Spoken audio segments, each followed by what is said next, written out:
afternoon. I acknowledge we're gathered here today on the traditional territory of Treaty 6, and I also want to acknowledge the Métis people who share a deep connection to this land.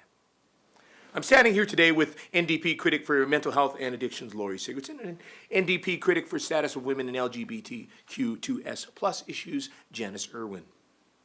Joining us virtually today is Holly Champney, a respiratory therapist in Red Deer. Holly is one of the thousands of frontline workers across Alberta being threatened with wage rollbacks by the UCP. At a time where the country is seeing inflation upwards of 5%, Jason Kenney and the UCP want to cut Holly's wage by 8%. Some positions like social workers are being proposed to roll back as much as 11%.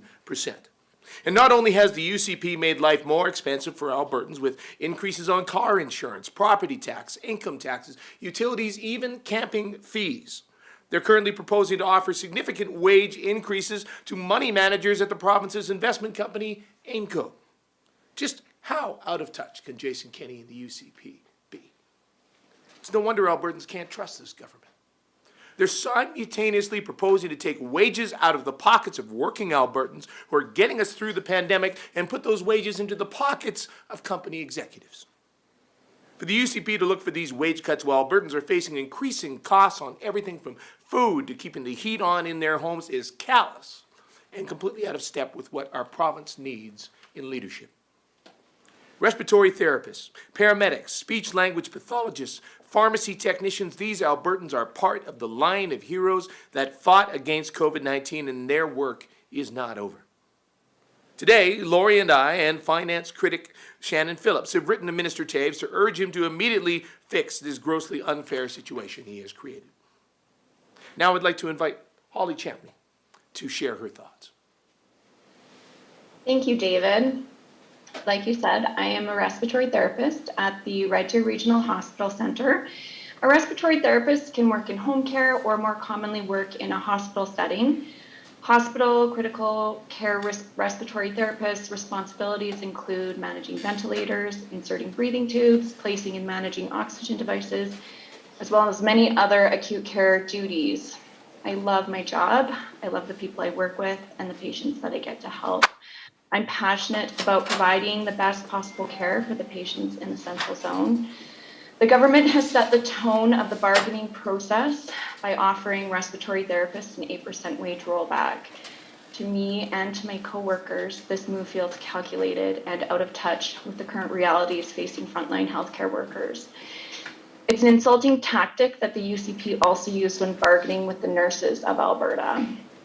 After working through multiple pandemic waves and caring for the sickest of patients over the last 2 years, often to the point of physical and mental exhaustion, it feels demoralizing to be offered a wage rollback.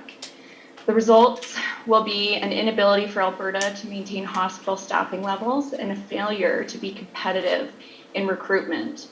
Now is not the time to diminish the investment in the people that are the heart of the healthcare system. This opening negotiation tactic has made us feel that the UCP government and Jason Kenney do not respect frontline healthcare workers who are burnt out and exhausted, but are still showing up for the patients of Alberta. The moral injury repeatedly caused by this government is real, and I feel it. The healthcare system will not go unharmed by the way the UCP government has treated healthcare workers. It will take a strong leadership team to repair and return dignity to our broken system. There isn't an announcement that will be big enough that would make me trust or respect this government, even what feels like an empty promise of a $1.8 billion investment for an expansion at the Red Deer Hospital. Behind these proposed wage cuts are humans. We work tirelessly through the most demanding and stressful moments of our careers. It's not just an 8% rollback. This negotiation feels like Jason Kenney has devalued our worth to this society. Thank you so much for this opportunity. Thank you, Holly. It's clear that frontline workers are burnt out and exhausted. They have been on the front lines of a global health crisis like we have never seen, all while the UCP attack their wages and their morale. On the list of proposed wage rollbacks, we saw an alarming 11% decrease for social workers who have had to take on so much more during the pandemic as poverty increases and we face a substance use and mental health crisis in our province. We know that many Albertans have struggled with their mental health as they deal with the stress and anxiety caused by outcomes of the pandemic. The UCP claim to be concerned about this, but their actions are speaking much louder than their words. Social workers are critical to helping Albertans who are struggling, and the UCP wants to take money out of their pockets so they can fill the pockets of executives. Given the increasing poverty and homelessness Albertans are facing, we will need the tireless efforts of social workers to help folks get back on their feet.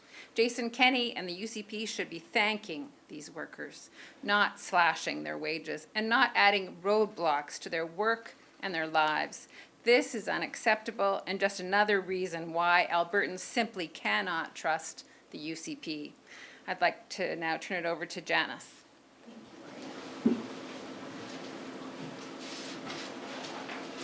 Thank you, Laurie and David, and thank you so much, Holly, for sharing your story with us.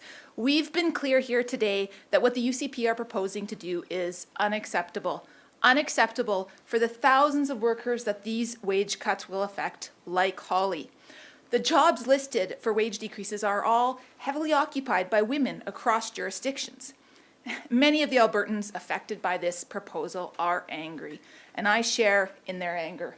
This government has not set up a single recovery plan for women to help recuperate from the outcomes of this pandemic. And we know that women were and have been disproportionately affected by job loss and wage decreases while we dealt with the past waves of COVID-19. Yet, we're 2 budgets in and we don't see a single line item or mention on how the UCP plan to help women recover. So to see this absolutely pointed, blatant attack on positions that are mostly filled by women is absolutely heartbreaking. The UCP clearly are not listening. They don't have their finger on the pulse of what Albertans are struggling with every day. And it's very clear that we cannot trust this government. And with that, thank you, and we'd be happy to take your questions. All right, thank you, Janice. Just a reminder for those joining us on the phones to use the *9 function, and for those joining us on Zoom to use raise hand function to get into the question queue. We will start with any questions in the room. If no questions in the room, we'll go to the phones.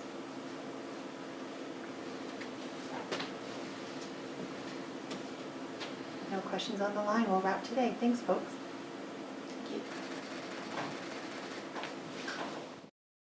Tens of thousands of Albertans have already provided their idea for how we can build Alberta's future. You can too by going to albertasfuture.ca.